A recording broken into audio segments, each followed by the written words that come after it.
This is the BBC. Hello. Yes, it's us. It's another Confessions podcast from your friends at Radio 2, where we have jingle packages like this. This, as you might know by now, is ID Dollar Ramp.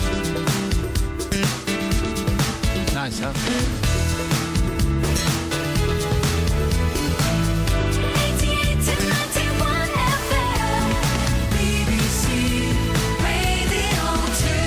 Anyway, here come tonight's confessions, and they all come from you guys, and everyone just needs some forgiveness from the juggernauts of justice. And in this concise collection, a little bit more concise than normal, what with me being off for one day, features Woe Diggity, which is the Badger one, Whiskies, Camps and Cheese, very good.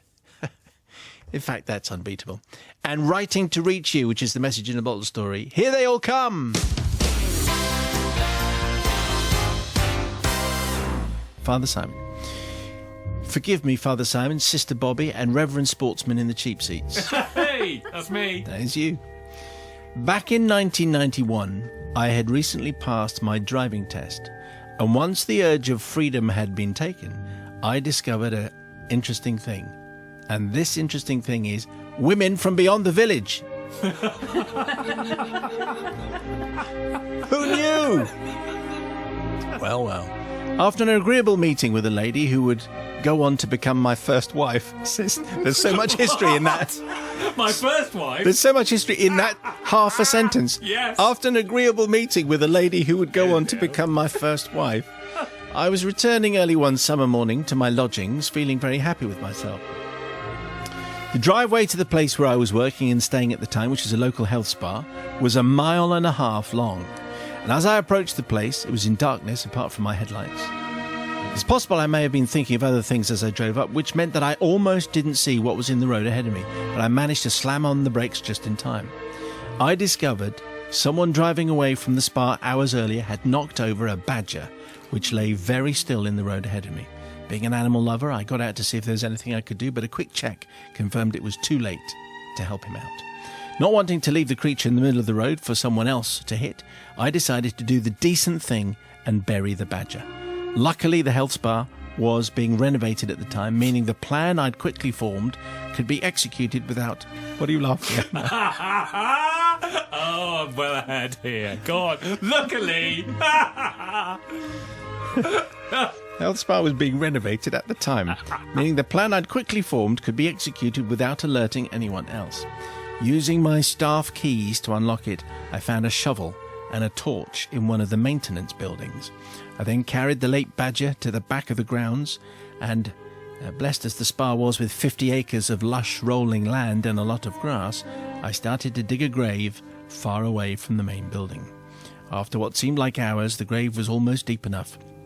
With my last shovel of earth, I heard a dinging sound, which at the time I put down to a stone or pebble, but I didn't think about it too much. I knew I lowered the poor badger into its final resting place, replacing the loose soil back to the grave. Once I was done, I said a few words. I bet he didn't. What words do you say over a badger? Bless this badger. Bless this badger. Yeah. Thank you for this badger and everything that the badger has done. Fast forward to 6 hot weeks later, and the health spa had been renovated, with business almost returning to normal. But then one morning I was fast asleep on a day off when I was rudely awakened by sirens. Sirens? Lots of them. I stuck my head out of the bedroom window to see a car park full of ambulances, a police car, and I was very intrigued. Being curious, I took a stroll over to the main entrance to see people being led out on stretchers, some walking out with blotches and rashes under the cover of blankets. Wow. No one seemed to know what had caused this sudden outbreak of illness, and so the health spa was put into a lockdown whilst investigations were carried out. It was a week or so later when all the staff were told to gather in the sports hall for an update. The boss of the health spa then told us that the water in the building had been severely contaminated, and that the maintenance staff and the Environment Agency had discovered what they thought were the remains of a badger. According to the experts, this badger had tried to make a set in the spa grounds, and whilst tunnelling with its sharp claws, it had somehow managed to rupture a pipe. Killed instantly by the pipe explosion, they said, the decomposing badger badger remains had seeped into the water system, which eventually affected the drinking water and the swimming pool, among other areas within the building. As you can imagine, Father Simon, by now my stomach was churning like a washing machine, but I managed to keep my silence and nod along with the findings of those in charge. Dear, that's terrible. How did that happen? Luckily, all the illnesses were minor and short-lived for those affected. You can see Bobby taking note of that. But I was soon to find out that there was a financial cost, if not a human one, to my rash actions. Listening to all the staff gossip, I discovered the replacement of pipes and cleansing of water and general repairs had cost the health spa a 7-figure sum. Goodness me. Which it's fair to say was more than I was earning back then or ever. Well, yeah, I'd have thought so. I have lived with this dark secret until now, but I do plead for forgiveness from the three of you, as I was only trying to do the right thing by the badger. Well, that makes it one of the most expensive confessions I think that we probably had, you know. So 7 figures, that's a lot of money. But he was trying to do the right thing by the badger, even said a few emotional words. Do you want a bit of history? I don't know. You know the Brontes? Depends, really. You know the Brontes in Haworth? I've heard of them. Yeah, in their village, because of the way they buried people, the high death rate in the village was attributed to the way they buried people, and they had to change it. Is that right? Yeah, so there you go. What a mine of information you are. There you go. So you want to look it up? So at you have Haworth? to be very careful about When burying badgers. Well, this wasn't badgers; it was people.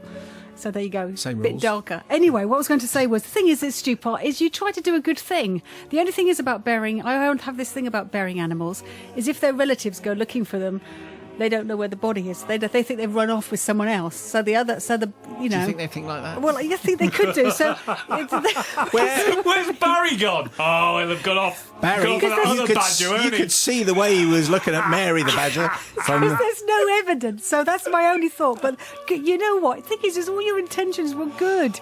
You want to know, and I would have. There was stayed Gertie, the stum as badger well. from down the way. Dirty Gertie from number Listen, 30. Stewpot, you're forgiven. It wasn't your fault. You didn't intend to. Unforeseen circumstances.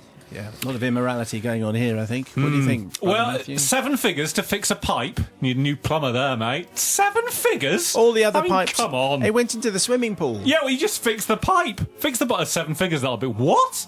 How far down did he dig this hole to bury this badger that you're rupturing pipes? This is one of those times where I'm very thankful that I'm by nature a very lazy person, because I certainly wouldn't have been digging any holes. What would you have done then? Probably... Just put it to the side of the road.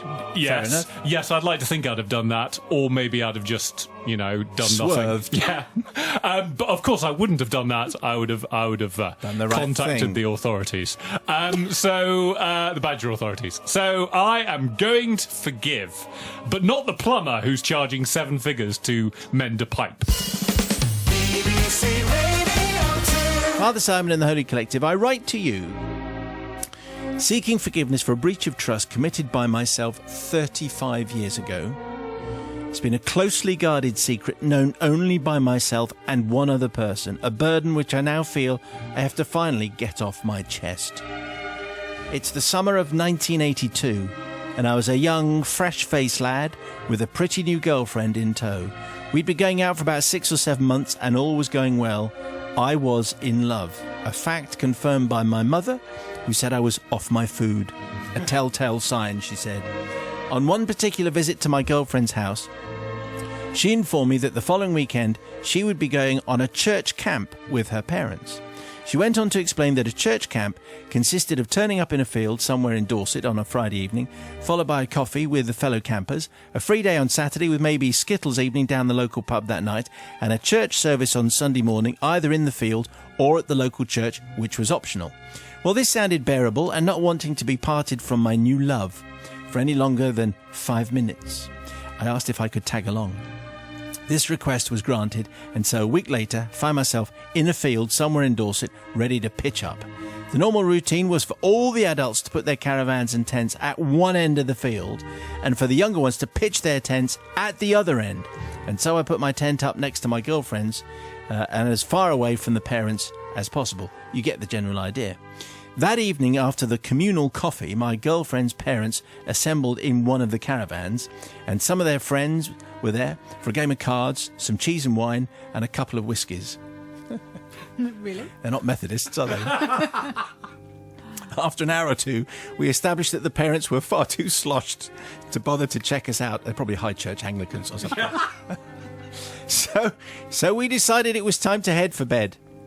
Before doing so, though, I thought it would be a good idea to pop into my girlfriend's tent, check she was okay, and to say goodnight. Of course. Well, It's very, very chivalrous. gentlemanly. Quite right. Check for spiders. Quite right. Check for spiders is That's brilliant. well done. That, I'm going to make a note of Just that. checking for spiders. People up and down the country are writing that one down. For spiders. Yes. Don't mind me. A few minutes later, whilst in the process of checking for spiders and saying goodnight, my girlfriend suddenly froze. A quick look up the field confirmed our worst fears. My girlfriend's father, Ronald, was staggering down the field and I was going to get caught red-handed. Now, Ronald was a lovely fellow with a heart of gold, but he did have a reputation for being a bit grumpy, as I discovered earlier that year after sending a slightly inappropriate Valentine's card. Well, that makes you as a bit of an idiot, Mark, I think. But anyway, why did you do that in the first place? Hide! My girlfriend whispered. Oh, sorry. Hide! My girlfriend whispered. Now, I don't know if you've ever been inside a two-man ridge tent, Simon. I have. So this was it. I was a dead man. I would be shamefully kicked out of camp because if you're in a two-man ridge tent, places to hide are exceedingly rare. I would be banned from seeing my new love. My life would be over. He's overly dramatic, is Mark. The tent zip opened. Ronald stuck his head in, shone his torch around, and completely failed to notice the 6-foot lump hiding under a blanket at the back of the tent. Everything okay? He asked. Ray, yeah. Yes, fine, thanks, my girlfriend said calmly. Oh, yes, fine, thanks, my girlfriend says calmly. I hadn't read the stage directions. Okay, good night, he said, and zipped up the tent. Wow! By now my heart was beating so hard it felt like it would bust through my chest. I'd survived. For now, because Ronald was now on his way over to my empty tent. Everything okay with you, Mark, in there? He said. Well, I froze. I had almost got away with the impossible, but now I was toast. The game was up. I was then kicked by my now frantic girlfriend. Say something, she whispered. I'm fine, thank you, I said, from completely the wrong tent, about 10 yards in the wrong direction. Fine, see you tomorrow then, says Ronald, and staggered off back up the field. And so the miracle had occurred. Not only was Ronald too far gone to notice me hiding in his daughter's tent, he was also too far gone to realise that I wasn't in my tent at all. So obviously I seek forgiveness, not from Ronald, who sadly is no longer with us, or from my girlfriend, who I married 7 years later and has now been my wife for 28 years with 2 grown-up children, but from my now mother-in-law, from whom I have kept this sordid tale for the last 35 years, and who always believed that I was the perfect boyfriend.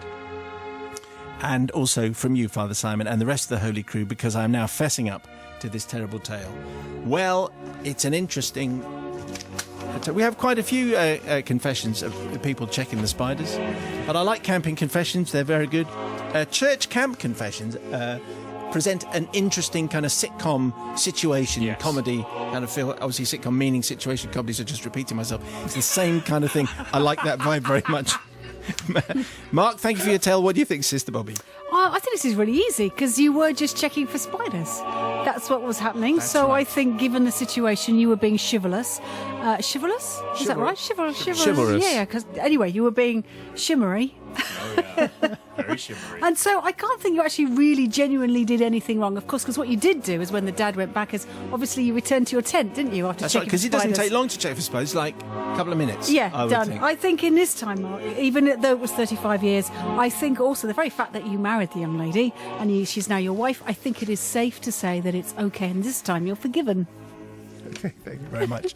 Brother Matthew. Yes, this is one of those things where you think, this is never going to work. I'm going to shout everything is fine, and it's never going to work because, he's going to spot me in the tent. He's obviously going to spot me in the tent. I'll hide behind this this blanket, but obviously he's going to spot me. To get away with both of them is unbelievable. I mean, it's obviously entirely due to the fact that Ronald has been sorting out the Jack Daniels there. A little too much, and that has worked in his favour.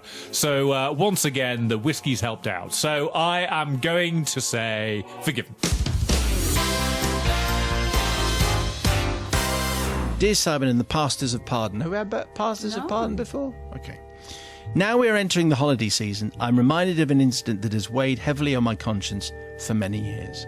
My sorry tale takes us back to August 1982, when I was on holiday in Charmouth with my brother, enjoying a typical week of English summer weather.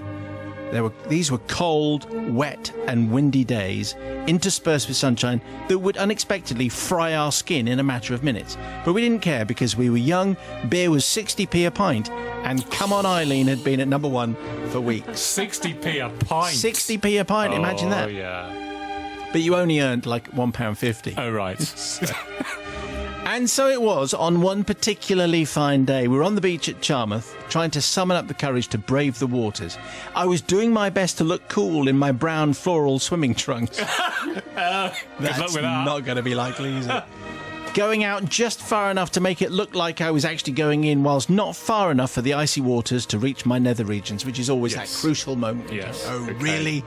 Yeah. It was then that I spotted the holy grail of beachcombers everywhere, a bottle bobbing on the surface of the water with what looked like a letter inside. What extraordinary levels of excitement were reached instantly. The hit message in a bottle on my lips as I grabbed it and made for the shore. I opened the bottle in eager anticipation of seeing what far-flung beach the message had originated from. Perhaps it was someone stranded on a desert island, or even better, some beautiful, scantily clad girl from an exotic country looking for love. Unfortunately, it was neither. The letter was written by Mark, aged 8, from Lyme Regis. Well, those of you who are familiar with that area will know that even someone with poor eyesight can see Lyme Regis from the beach at Charmouth, so the bottle had travelled barely 2 miles across the bay. Oh, the extraordinary levels of disappointment. Anyway, not wanting to litter the beach, I threw the bottle and letter into my bag and promptly forgot all about them. Some weeks later, while finally getting around to unpacking my clothes and trying to decide whether brown floral swimming trunks would still be in fashion the following year, answer no, I came across the letter from Mark, aged 8, from Lyme Regis. And it was then that I had a pang of guilt. The letter clearly asked the finder to let the writer know when and where the bottle had finally washed up. And here it was, lost amongst my dirty laundry. I decided there and then to reply as soon as possible. Now, I suppose I should say at this point that home for me in those days was Johannesburg, South Africa, and that I'd just returned from a lovely few weeks in the UK visiting family and friends. As I got out some paper and pen, I remembered the disappointment I'd felt on discovering that the letter had only bobbed around for a couple of days before I plucked it out of the cold, grey waters of the English Channel. Wouldn't Mark, aged 8, from Lyme Regis, be so much more excited to think it had found its way to the warm azure waters of the Indian Ocean? And so it was, Father Simon, I wrote of how, whilst on holiday in Durban, South Africa, I had chanced upon Mark's bottle, was amazed it had travelled so far, and how wonderful it was to have the chance to write to someone in England. Soon after, I received a letter from Mark, aged 8, who is now in Coventry, thanking me for taking the time to reply with the exciting news that his bottle had travelled halfway round the world. He did mention, though, that his teacher had wondered what tides could have allowed it to travel the best part of 8,000 miles in just under 6 weeks. But hey, I asked forgiveness, Father Simon, not from the teacher who had pretty obviously rumbled my little game, nor from Mark, now aged about 43, who for a short time thought he could correspond with all the peoples of the world simply by chucking a bottle in the sea. But I do seek forgiveness from all those worthy folk who for the next few years had to clear up hundreds of plastic bottles off the beaches of our fair land, each one containing a letter written by Mark, once aged 8, from Lyme Regis, who got the idea that you could communicate with the people of the world, misled by me being in South Africa, pretending that I'd picked it up there rather than just a couple of miles down the coast. Checking in with Bobby Pryor and see what she makes of it. Well, it's just a lovely romantic story, isn't it? It's full of mystery and all that magic, and I love it. So you're absolutely forgiven. absolutely forgiven for saying that it made it to Johannesburg. You don't have any extenuating circumstances about it. You have to be very the careful only other about thing, of course, the thing is, if we do, Thank of you. course, there is. You can't just throw a bottle into the water, kids. That's what I'm saying. Is it's a lovely, romantic, and fantastical idea. However, there's an environmental impact that we need to consider whether we can do that anymore. We were talking about packaging. So I'm just talking for Mark age 8. Well done. Also, if you're going to put a bottle with a message, you've got to make sure that you don't throw that bottle. Because, of course, you might hit someone. You should have pointed that out. Yeah. Sorry for that. Yeah, okay. Thank you. Now, Nigel appeared halfway through that, so you just make something up, Nigel. No, like you normally do. got it all. And when I'm watching Game of Thrones, I don't always think that some of it actually could happen or that it might be practical. And I think that's what I thought here because, Peter and Mark both are of an age where they could watch Game of Thrones. Certainly Mark is now. And I think sometimes a bit of fantasy in your lives is no bad thing. It's certainly done me no end of good. So definitely Peter, Mark and all of those throwing bottles into the sea only once in their lives. Absolutely forgive me. I think you're... What's that got to do with it? I've got no idea. Basically, he wanted to mention Game of Thrones, so he just did. Yeah, good for you, Nige. Well done. Matthew. Yes. So I'm gonna. I mean, I don't know how quick a bottle could travel from Lyme Regis to Johannesburg. I don't think any of us know. It's So a homework it could have question. happened. Yeah. So I'm going to say, I mean, nobody lost out of this, and Mark gets this lovely letter from a man in Johannesburg. So yes, absolutely forgiven. Yes, a very much a romantic gesture from a bygone age, as Bobby pointed out. No, I don't have any TV series that I think it links to at all. And they were this week's confessions, all very fine and one short because I was off. That's the way it goes. We'll make up for it. Anyway, send in your own confession because we all know you've got at least half a dozen confessions at bbc.co.uk. And if you missed any of the shows this week, you can listen back online or you can get it from the BBC iPlayer radio app and download it. Monday, Jean E. Pensuel, Canadian author, was our guest in the Radio 2 Book Club. Her new book, The Lightkeeper's Daughters, and a lot about cool camping in there as well. The wonderful Andrew Scott was our guest on Tuesday, talking about his extraordinary new Hamlet production and being best pals with Benedict Cumberbatch. And a whole bunch of other fine acting talent. Wednesday saw the wonderful Penny Smith sitting in for me. John Culshaw was guest. Jonathan Ross was on as well.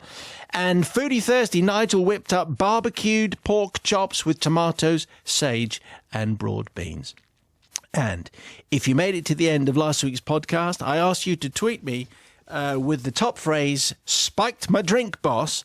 And thank you to Alastair Balderson and Joanne and Alison Jane Palmer, Little Miss Rosie, Emma Blackcurrant and Steve-O and many others who did just that. This week's particularly intriguing code phrase is, what's Game of Thrones got to do with anything, Nigel? Thanks.